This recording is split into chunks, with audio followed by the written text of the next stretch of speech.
Hello everyone, welcome to my channel smile this side, first year MBBS student. आज हम करने जा रहे हैं चैप्टर जेनेटिक्स का part 1, that is principle of inheritance and variation, जो कि क्लास 12th एनसीईआरटी का पार्ट है। तो आज हम इसे बायोबेस्टी से कवर करेंगे। आई होप सो आपने पहला जो लेक्चर था लोकोमोशन वाला वो कंप्लीट कर लिया होगा, एंड आपके भी जो पॉइंट्स हों अपने अकॉर्डिंग ऐड करते जाया करिए उनमें, एंड जो आपको लगता है कि मेरे नोट से हेल्पफुल है वो भी आप वहाँ पर ऐड कर सकते हैं, क्योंकि मोस्टली सेम पॉइंट्स होते हैं जहाँ पर हम गलती करते हैं ना, और जो आपको लगे तो आप वो भी ऐड कर सकते हैं। तो आज हम शुरू करते हैं next chapter, that is genetics का part 1। So the first point is that inheritance क्या है, बेसिस ऑफ हेरिडिटी है। अगर आपसे पूछा जाए बेसिस ऑफ हेरिडिटी क्या है, दैट इज़ इनहेरिटेंस।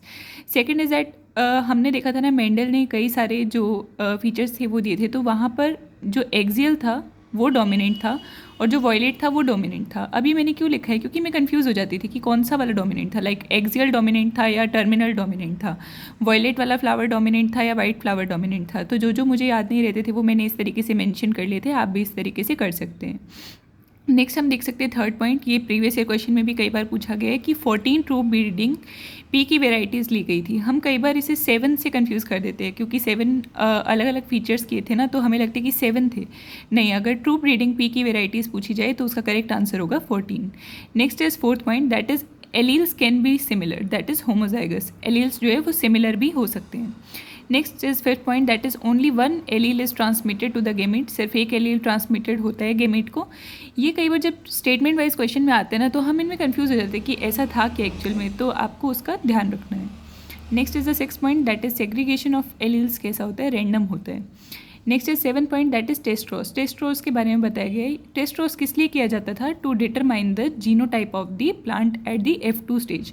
तो आपको पहले तो ध्यान रखने की टेस्ट्रोस का काम किस लिए हुआ था, जीनोटाइप को डिटरमाइन करने के लिए या फिनोटाइप को। तो करेक्ट आंसर होगा जीनोटाइप को। और किस स्टेज पर, F1 या F2, तो करेक्ट होगा F2।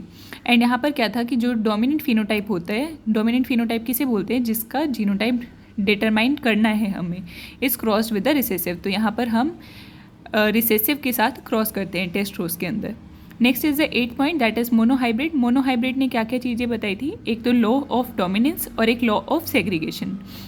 और कई बार ऐसे भी दिया जाता है कि यूनिवर्सल लॉ कौन सा है, तो यूनिवर्सल लॉ जो है वो लॉ ऑफ सेग्रीगेशन है, ये आपको ध्यान रखना है। लॉ ऑफ सेग्रीगेशन यूनिवर्सल क्यों है, क्योंकि यहाँ पर जो एलील्स है वो ब्लेंडिंग शो नहीं करते। काफ़ी इंपॉर्टेंट पॉइंट है ये, और जब स्टेटमेंट वाइज क्वेश्चन में आते हैं तो हम बहुत कंफ्यूज होते हैं। अभी तो आपको ऐसा लग रहा होगा कि हाँ ईजी है, लेकिन कई बार जब क्वेश्चन करते हैं ना तब हम कंफ्यूज हो जाते हैं। तो आपको इन लाइन्स पे स्पेसिफिकली ध्यान देना है। मोनोहाइब्रिड ने 2 चीज़ें बताई थी, लॉ ऑफ डोमिनेंस और लॉ ऑफ सेग्रीगेशन, जिसमें लॉ ऑफ सेग्रीगेशन जो है यूनिवर्सल है, जिसमें कि एलील्स जो है ब्लेंडिंग शो नहीं करते हैं। नेक्स्ट इज 10th पॉइंट, ये तो मैं कई बार गलत करती थी अपने टेस्ट में भी, एंड मुझे लगता है आप भी कंफ्यूज होते होंगे इस पॉइंट में। मॉडिफाइड एलील क्या क्या चीज़ें प्रोड्यूस करते हैं, तो वो 3 चीज़ें प्रोड्यूस करते हैं। फर्स्ट इज दैट या तो नॉर्मल या लेस एफिशिएंट एंजाइम, या हम बोल सकते हैं नॉन फंक्शनल एंजाइम, या कोई भी एंजाइम प्रोड्यूस नहीं करता। तो फिर इसमें मैंने मेंशन किया गया इन वन, मतलब ये जो वन मेंशन किया था ना, normal and less efficient enzyme. तो यहाँ पर क्या होता है, जो मॉडिफाइड एलील है ना वो अनमॉडिफाइड एलील के इक्वल होता है, दैट इज़ वो प्रोड्यूस करते हैं सेम फिनोटाइप वाला एलील। इसका रिजल्ट क्या होता है, ट्रांसफॉर्मेशन ऑफ सबस्ट्रेट में। और जो सेकेंड एंड थर्ड है, अभी जो सेकेंड एंड थर्ड था ना, non functional enzyme and no enzyme में एट ऑल, अगर इसकी कंडीशन है तो यहाँ पर जो फिनोटाइप है वो अफेक्टेड हो सकता है। Next is that phenotype slash trait depends only on the unmodified allele. ये भी आपको याद रखना है कि जो फिनोटाइप है वो किस पे डिपेंड करेगा, सिर्फ और सिर्फ अनमॉडिफाइड एलील पे। ये वाला जो 10th पॉइंट है ना, इसे आप भी बहुत अच्छे से कवर करना। ये टेस्ट में भी कंफ्यूज करने के लिए बहुत मतलब वो पॉइंट है कि टेस्ट में ये फैक्टर डिसाइड करते हैं कि आपके मार्क्स मतलब ज़्यादा आ रहे कम आ रहे, क्योंकि इस क्वेश्चन में गलती होने के बहुत ज़्यादा चांस रहते हैं। तो आप इसे अच्छे से कवर करें और एनसीईआरटी से भी अपने अकॉर्डिंग पढ़ लें। और जो फर्स्ट पॉइंट था जो हमने अभी पढ़ा था, that is this one, normal and less efficient enzyme वाला। तो इसके बारे में बताया गया है कि जो अनमॉडिफाइड एलील है वो क्या प्रोड्यूस करते हैं, डोमिनेंट ट्रेट, एंड जो मॉडिफाइड एलील है वो प्रोड्यूस करते हैं रिसेसिव ट्रेट। किसमें, 2 और 3 वाले में। ठीक है, आई होप सो आप ये समझ चुके होंगे। बाकी आप अपनी एनसीईआरटी में भी अच्छे से देख सकते हैं इसे। Next is 11th point, that is I gene. I gene के कितने एलील्स होते हैं अगर आपसे पूछा जाए, तो आई जीन के टोटल 3 एलील्स होते हैं, that is IA, IB and I. जो स्मॉल आई है ना वो कोई भी शुगर प्रोड्यूस नहीं करता। ये भी एक बहुत इंपॉर्टेंट पॉइंट है कि जो स्मॉल आई है वो कोई भी शुगर को प्रोड्यूस नहीं करता। एंड ये 3 एलील्स ये ABO ब्लड ग्रुपिंग वाले के बताए गए हैं कि जीनोटाइप कितने होते हैं, 6 आते हैं, एंड फिनोटाइप जो है वो 4 आते हैं। ये एक टेबुलर कॉलम दिया गया था तो उसके अकॉर्डिंग मेंशन किया गया ये। नेक्स्ट हम आते हैं अब 13 पॉइंट पर, दैट इज स्टार्च ग्रेन का साइज़ क्या होता है, क्या डिटरमाइन करते हैं, इनकम्प्लीट डोमिनेंस को। तो इनकम्प्लीट डोमिनेंस का एग्जांपल है स्टार्च ग्रेन का साइज़। और स्टार्च सिंथेसिस इन पी किसका एग्जांपल है, प्लियोट्रोपी का। और प्लियोट्रोपी का एक और एग्जांपल भी है PKU, दैट इज़ PKU की फुल फॉर्म क्या होती है वो आप खुद बताएंगे, फिनाइल कीटोन्यूरिया। तो ये तो आपको पता ही चल गई होगी अब तक। लेकिन ये दोनों पॉइंट मैंने क्यों मेंशन किए, क्योंकि हम इनमें काफ़ी कंफ्यूज हो जाते हैं कि स्टार्च ग्रेन का जो साइज़ है वो तो इनकम्प्लीट डोमिनेंस का एग्जाम्पल है, लेकिन अगर स्टार्च सिंथेसिस पूछा जाए पी में तो वो किसका एग्जाम्पल होगा, प्लियोट्रोपी का। एंड प्लियोट्रोपी का ही एक और एग्जाम्पल भी है, दैट इज़ PKU। एंड अब मैंने आप देख सकते हैं यहाँ पर NCERT में इस चैप्टर में जितने भी जो ईयर्स मेंशन थे मैंने सबके सब एक जगह लिख लिए थे। आप भी ऐसा कर सकते हैं एंड बहुत हेल्पफुल होगा, क्योंकि बार बार आप अलग अलग पेज पे जाके नहीं रिवाइज कर सकते, एक जगह लिखे होंगे एंड प्रॉपर ऑर्डर में जिस तरीके से हो रहे थे तो उस तरीके से और ज़्यादा हेल्पफुल होगा। जैसे इनहेरिटेंस का वर्क कब देखा गया था, मिड 19th सेंचुरी में। मेंडल ने अपना वर्क कब पब्लिश किया था, 1865 में। लेकिन वर्क जो था वो कब तक अनरिकॉग्नाइज्ड रहा था, 1900 तक। रीडिस्कवर कब हुआ था, 1900 में। CDE जो है वो साइंटिस्ट के नाम है जिन्होंने रीडिस्कवरी की थी मेंडल के वर्क की, तो आप इनका नाम खुद से ढूंढेंगे। Next is the 4th point, that is chromosome movement due to meiosis कब स्टडी किया गया था, 1902 में। देन मेंडल के वर्क के ईयर्स कब से कब तक थे, 1856 से 1863 तक। Next is the Henking scientist ने एक्स बॉडी डिस्कवर की थी, कब डिस्कवर की थी, 1891 में। एंड देन डाउन सिंड्रोम जो कि किसने डिस्कवर किया था, लैंगडन डाउन नाम के साइंटिस्ट ने, कब किया था, 1866 में। तो ये ईयर्स आप अच्छे से कवर कर लें। Next is the 16th point, that is genes कैसे होते हैं, स्टेबल होते हैं और डिस्क्रीट यूनिट्स होते हैं। ये भी आपको ध्यान रखना है, कई बार दिया जा सकता है कि जीन्स आर स्टेबल और अनस्टेबल, तो आपको ध्यान रखना स्टेबल होते हैं। वो डिस्क्रीट यूनिट्स होते हैं या नहीं होते, तो वो डिस्क्रीट यूनिट्स होते हैं। Next is the 17th point, that is Sutton and Boveri ने क्या दिया था, क्रोमोसोमल थ्योरी ऑफ इनहेरिटेंस दी थी, जिसमें क्या स्टडी किया गया था, behaviour of chromosome parallel to the behaviour of genes. तो ये भी आपको ध्यान रखना है। जितने भी साइंटिस्ट का वर्क था ना, साइंटिस्ट वाला काफ़ी इंपॉर्टेंट होता है, टेस्ट में कई बार आता भी है। एंड जो आपका नीट एग्जाम है उसमें भी प्रीवियस ईयर क्वेश्चन में आप देखेंगे साइंटिस्ट वाला काफ़ी बार पूछा गया है। तो आप सारे साइंटिस्ट का मेन जो पॉइंट्स है सारा ऐसे पूरा लिखने की ज़रूरत नहीं है। Sutton and Boveri scientist discover the chromosomal theory of inheritance which means that, नहीं, आपको समझ आ रहा है ना, अब आप सब पढ़ चुके तो आप इस तरीके से भी कवर कर सकते हैं ना, तो इस तरीके से आप लिख सकते हैं। नेक्स्ट इज सेट, आपको ध्यान रखने के लिए लिंकेज क्या होता है, एक फिजिकल एसोसिएशन होता है। तो इसमें भी ये मेरे टेस्ट में एक बार शायद आया था, तो मैं उसमें कंफ्यूज हो गई थी कि लिंकेज फिजिकल एसोसिएशन है या केमिकल है या बायोलॉजिकल है। तो आपको इस तरीके से NCERT के वर्ड्स पे ध्यान रखने कि लिंकेज एक फिजिकल एसोसिएशन है। Next is the 19th point, that is recombination क्या होता है, नॉन पेरेंटल होता है। Next is the 20th point, जो डिस्टेंस बिटवीन द जीन्स होता है वो डायरेक्टली प्रोपोर्शनल होता है रिकॉम्बिनेशन के। इस पे न्यूमेरिकल भी बनते हैं, कई बार पूछे जाते हैं, तो आपको ध्यान रखने की जितना ज़्यादा डिस्टेंस होगा दो जीन्स के बीच में उतनी ही ज़्यादा रिकॉम्बिनेशन होगी। देन यहाँ पर ये जो फीचर्स दिए गए थे उसी तरीके से बताया कि वाइट एंड येलो की कितनी परसेंटेज थी, 1.3%, वाइट एंड मिनिएचर की 37.2%। इसका प्रॉपर डायग्राम भी दिया गया है, तो आप वो भी देख सकते हैं, उसमें प्रॉपर परसेंटेज के साथ सब कुछ दिया हुआ था। देन ये हनी बी वाला एग्जांपल है कि मेल के पास 16 क्रोमोसोम होते हैं, देन माइटोसिस होती है, देन 16 बनते हैं, देन फिर आगे 32 हो जाता है फीमेल में, और जो फीमेल होती है वो 32 होती है, देन मियोसिस होकर 16 बन के 16 का मेल बन जाता है। तो अभी आपको ध्यान रखना है कि जो क्वीन होती है और वर्कर भी होती है वो डिप्लॉयड होती है, और जो ड्रोन होता है वो अकेला मेल होता है और वो हेप्लॉयड होता है, और वो कहाँ से फॉर्म करते हैं, अनफर्टिलाइज्ड एग से। तो ये भी आपको ध्यान रखना है, NCERT में मेंशन किया गया है। तो एक जैसे स्टेटमेंट भी NCERT में दी गई है और ये प्रीवियस ईयर क्वेश्चन में भी आई थी कि जो ये हनी बीज होती हैं, these don't have father thus can't have son but have a grandfather and have a grandson. तो ये लाइन पे भी आपको ध्यान देना है। Next is that deletion and insertion किस चीज़ के एग्जाम्पल है, that is the frame shift mutation के। Next 25th point, that is alteration and mutation in single gene. Mendelian disorder हम किसे बोलते हैं, जब अल्ट्रेशन और म्यूटेशन होते हैं एक सिंगल जीन के अंदर, जिसके दो एग्जाम्पल दिए गए हैं, SCA क्या होगा, sickle cell anaemia, and PKU that is phenylketonuria. Next is 26 point. अब आप देख सकते हैं कि यहाँ पर जो मेन डिसीजेस थे ना, जो एंड में दिए गए थे, वो मैंने एक जगह लिख लिए हैं और उनके मेन फीचर्स भी। तो इस तरीके से रिवाइज करना बहुत ईजी हो जाएगा ना। अभी आप देख सकते हैं, देखो कलर ब्लाइंडनेस क्या है, सेक्स लिंक्ड रिसेसिव डिसीज़ है। इसकी जो मेल के अंदर परसेंटेज है कितना होता है, 8%, फीमेल के अंदर 0.4% चांसेस है। नेक्स्ट आते हैं हम हीमोफीलिया पे। फीमेल के अंदर ये रेयरली पाया जाता है और क्वीन विक्टोरिया वाला एग्जाम्पल याद रखना है। तो पूरा लिखने की ज़रूरत नहीं है आपको, जो चीज़ आपको जिससे लाइक स्ट्राइक कर जाए कि हाँ ये इस चीज़ का एग्जाम्पल था, तो वो आप मेंशन कर सकते हैं यहाँ पे। Sex linked are means recessive, तो इस तरीके से याद कर सकते हैं। नेक्स्ट हम आते हैं सिकल सेल एनीमिया पे। तो ये कैसा डिसीज़ है, ये कई बार पूछा जाता है कि sickle cell anaemia is a qualitative और अ क्वान्टिटेटिव डिसीज़। तो आपको ध्यान रखना है, this is a qualitative disease.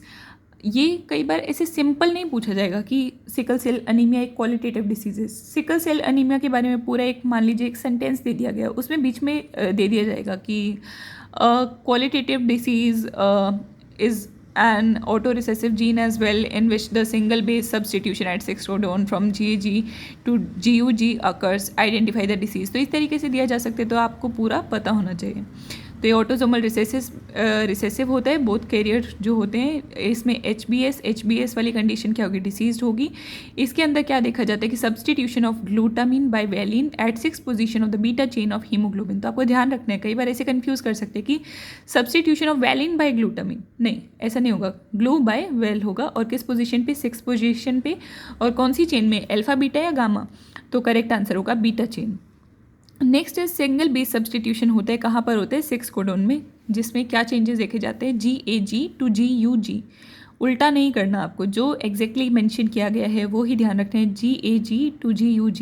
And यहाँ पर जो सिकल शेप्ड RBC देखे जाते हैं जो कि इलोंगेटेड भी होते हैं। तो आपको ऐसे भी कंफ्यूज कर सकते हैं, देखो कि short compact sickle cell RBC short और कॉम्पैक्ट नहीं होते, इलोंगेटेड होते हैं। आप तो सोचेंगे कि हाँ सिकल शेप लिखा हुआ है तो ठीक है, नहीं, NCERT में इलोंगेटेड भी मेंशन है, तो आपको वो भी ध्यान रखना है।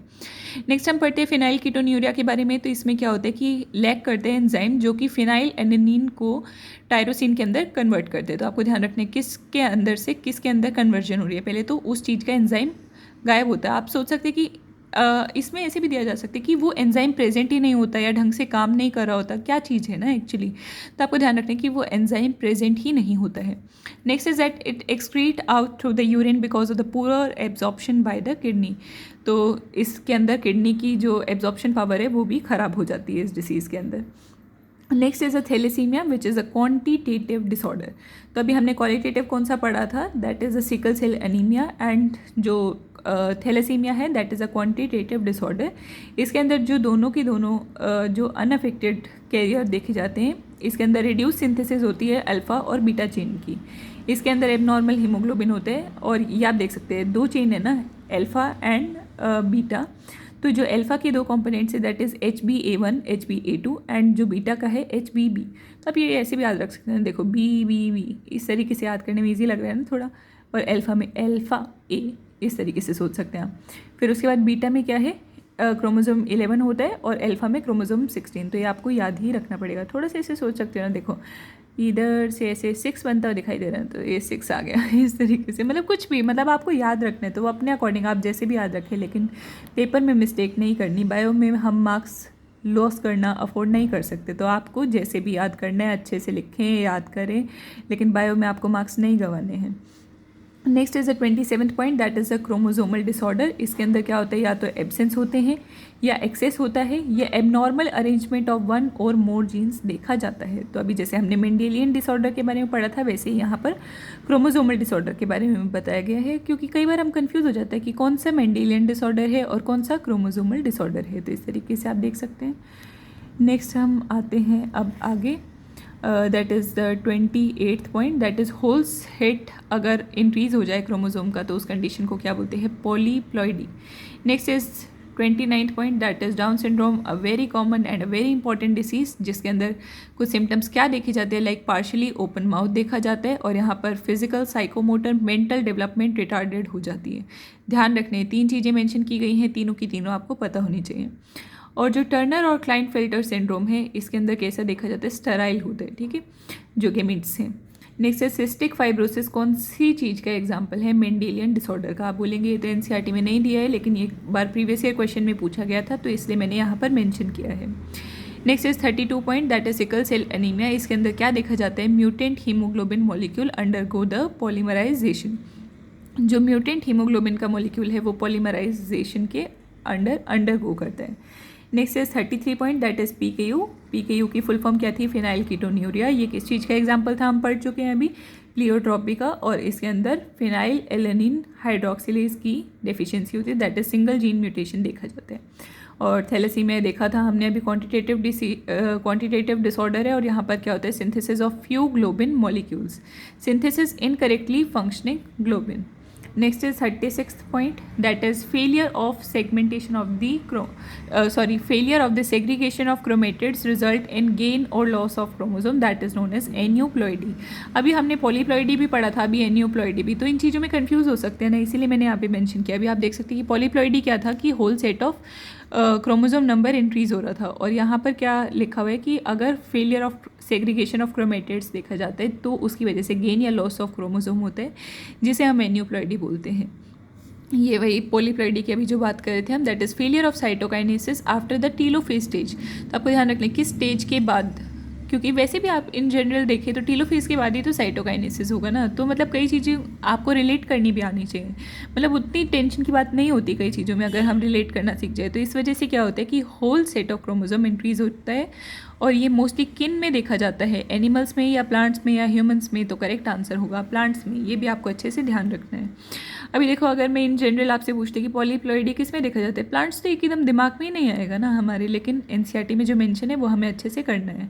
अभी डाउन सिंड्रोम के जितने भी सिम्टम्स थे मैंने सारे एक जगह लिखे हैं। अभी आप देख सकते हैं कि आप डाउन सिंड्रोम वाला पेज खोलेंगे ना, जो इस चैप्टर का लास्ट पेज है, तो उसमें जो मेन थ्योरी है उसमें कुछ सिम्टम्स दिए गए हैं, लेकिन जो डायग्राम मेंशन है उसमें भी बहुत सारे पॉइंट्स मेंशन किए गए हैं। तो आपको NCERT के डायग्राम, समरी, टेबल सब कुछ कवर करना है ना, तो उसके सिम्टम्स आपको डायग्राम वाले भी कवर करने हैं। दैट इज़ ये सारे सिम्टम्स आपको आने चाहिए। जो जो सिम्टम लिखे हैं एक बार मैं रिवाइज कर देती हूँ। That is flat back of head, palm crease, broad flat face, big wrinkled tongue, congenital heart disease, many loops on fingertips, short stature, small round head, furrowed tongue, partially open mouth, physical psychomotor and mental development retarded।